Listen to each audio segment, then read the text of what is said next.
दोस्तों, इधर मैं बात नहीं कर पाया था।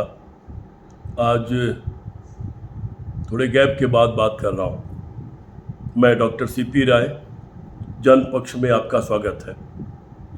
आपने अगर मेरा चैनल सब्सक्राइब न किया हो तो मेरी प्रार्थना है, कृपया सब्सक्राइब बटन पर जा कर के उसको दबा दें और मेरा चैनल सब्सक्राइब कर लें। जिससे अगर संख्या हो जाएगी तो फिर मैं रेगुलर अपने चैनल पर किसी विषय पर आपसे बात कर सकूँगा। आज बात करते हैं सर्वोच्च न्यायालय के फैसले पर और भारतीय जनता पार्टी के बुलडोजर पर लगाम पर।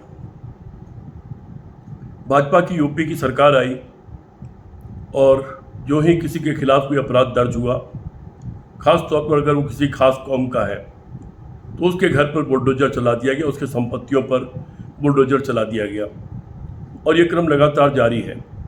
कुछ खास कौम पर ही बुलडोजर ज़्यादा चलता है, कुछ खास जातियों पर भी चलता है, लेकिन बहुत सी जातियों पर नहीं भी चलता है। जब पहली बार बुलडोजर चला था तभी मैंने कहा था मुख्यमंत्री जी को और एक अपील किया था कि घर सिर्फ अपराधी का नहीं होता, किसी का बाप भी अपराधी हो सकता है, कोई बेटा भी अपराधी हो सकता है, लेकिन परिवार में दादा दादी, माता पिता, पत्नी, बहन, बच्चे सब होते हैं।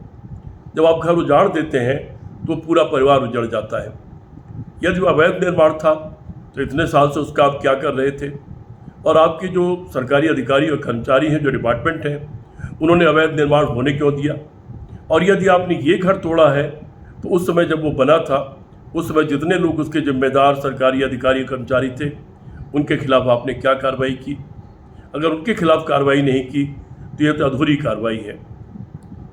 और तब मैंने कहा था कि बहुत सारे लोगों के घर अवैध बने होते हैं, उनको मौका दिया जाता है, उनसे पूछताछ की जाती है, उन पर कुछ पेनल्टी लगा के छोड़ दिया जाता है, रेगुलराइज कर दिया जाता है, बशर्ते कि वो घर किसी सड़क के आड़े ना आ रहा हो, किसी की धूप हवा नहीं रोक रहा हो, वो सड़क कोई भविष्य में होने वाले विकास में बाधा ना बन रहा हो। लेकिन अगर ऐसा कुछ भी नहीं है तो उसको तोड़ना क्यों ज़रूरी है। तभी मैंने कहा था, एक घर चाहे कोई अपने पैसे से बनवाता है, लेकिन उसमें जो सीमेंट लगता है, उसमें जो बालू लगता है, उसमें जो लोहा लगता है, उसमें जो ईंट लगती है और उसमें जो मजदूर का श्रम लगता है, वो भारत देश का लगता है। जब आप उसे बर्बाद करके मिट्टी में मिला देते हैं तो उतना लोहा, उतना सीमेंट, उतना बालू और उतना श्रम भी आप मिट्टी में मिला देते हैं। ये सोचने का तरीका हो सकता है, बशर्ते आप जिम्मेदार और समझदार हों, बशर्ते आप समाज के प्रति अच्छा नज़रिया रखते हो, बशर्ते भारत देश के प्रति आपका एक बड़ा नज़रिया हो सोचने का, तब आप ऐसे सोच सकते हैं। बुलडोजर चलता रहा, लाखों की तादाद में लोग बेघर होते रहे, बहुत देर कर दी मेहरबा आते आते, लेकिन अंततः सुप्रीम कोर्ट ने उसका संज्ञान लिया और एक केस विशेष में उसने कहा कि आप ऐसे नहीं तोड़ सकते। यद्यप कोई अपराधी है लेकिन उसका घर नहीं तोड़ सकते, उसकी एक प्रक्रिया है घर तोड़ने की, आपको उसको पूरा करना ही होगा। सुप्रीम कोर्ट ने यह भी कहा, हम किसी अवैध निर्माण की रक्षा नहीं कर रहे हैं, हम यहाँ तक कि सड़क पर आने वाले धर्मस्थलों की भी रक्षा नहीं कर रहे हैं। ये सवाल जब उसने उठाया कि धर्मस्थलों की रक्षा नहीं कर रहे हैं, आप देख रहे हैं कि शहर में कहीं चले जाइए, ढेरों मंदिर मजार कुछ न कुछ बनी है, या नहीं भी मंदिर थे तो जब कोई अवैध निर्माण, अवैध बाजार बसता है, उस बाजार वाले ही सड़क की तरफ एक मंदिर या छोटा मोटा मंदिर बना देते हैं और ये सोच के बनाते हैं कि कभी सड़क चौड़ी होगी तो हमारा बाजार दुकान नहीं टूटेगी, और इस तरह वो बच जाते हैं।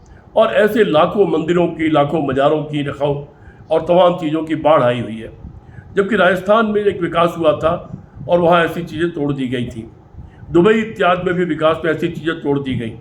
तो सुप्रीम कोर्ट का शायद कहना ये था कि सिर्फ किसी का घर क्यों तोड़ रहे हैं, जो अवैध चीज़ें तमाम बन गई हैं, सड़क को घेरे हैं, उन तमाम मज़ारों को, मंदिरों को, उनको क्यों नहीं तोड़ रहे हैं। शायद इशारे में सुप्रीम कोर्ट ने यह भी कहा। लेकिन फिलहाल सुप्रीम कोर्ट ने एक तमाचा मारा है भाजपा की निरंकुश सरकार पर, उसके तानाशाही रवैये पर और उसकी सोच पर कि किसी खास कौम का व्यक्ति होगा, वो अपराधी सिद्ध हो पाए या ना हो पाए, चाहे भले बाद में बेगुनाह छूट जाए, लेकिन पहले दिन उसके घर में बुलडोजर चल के उसको बर्बाद कर दिया जाएगा, उसके परिवार को बेघर कर दिया जाएगा। और ये एक बड़ा तमाचा है भारतीय जनता पार्टी के चेहरे पर, भारतीय जनता पार्टी के तानाशाही रवैये पर।